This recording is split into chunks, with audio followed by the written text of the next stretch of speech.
It's really hard to pick my favourite part of Hybrid World because you've got the interactive events that happen and you see all the families that come in and try out VR for the first time, or finally understand what esports is and what their kids are going on about, or learn how to fly a drone, and like seeing people get involved in those sorts of activities is really cool and really heartening for me. But then you get to step into the conference and listen to all the incredible minds and people that are specialising in their fields, and it's just such a wonderful, inspiring experience. If I do have to choose one thing that's been my favourite thing at Hybrid World, I'm going to be completely biased and say the entire space section of the Hybrid World conference, getting to listen to the incredible speakers that we've had and to have the opportunity to sit up on stage with them and have a chat to them a little bit further about their work is just pretty much a dream come true.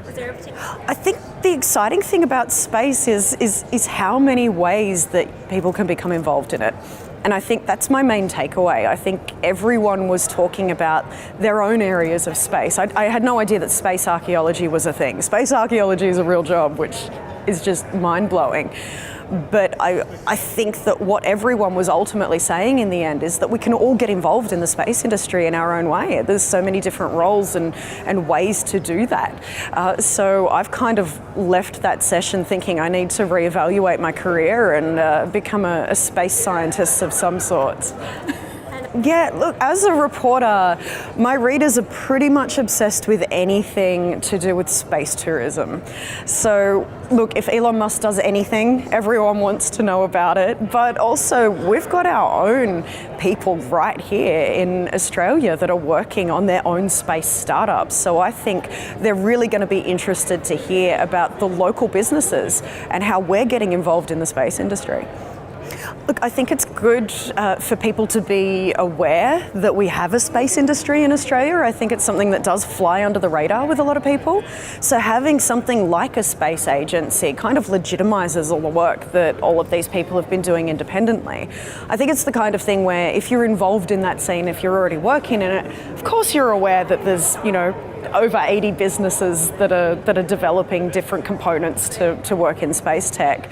But having that overarching body and a unified voice and a place for those startups to go to get help and guidance and resources and possibly funding as well, I think is pretty important for the industry to develop in the future.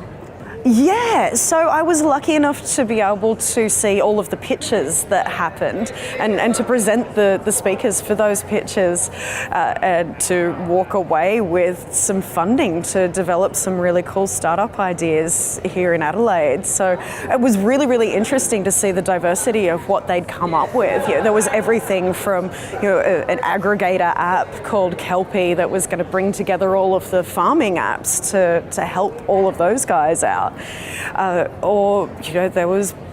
were just so many things that happened there. My favourite, I am going to tell you my favourite though, verbalize.science would be life-changing for me. To have someone be able to trawl through those papers for me. I would happily pay for that, but for it to be a service available to media, it'd cut my workload, by 10 times. So services already, or there are a few places out there that do it. Cymex is one. There are some other dedicated websites that do kind of bring together these stories and put them out. But look, the more that we have, the better. To have those as resources is pretty invaluable for me as a reporter.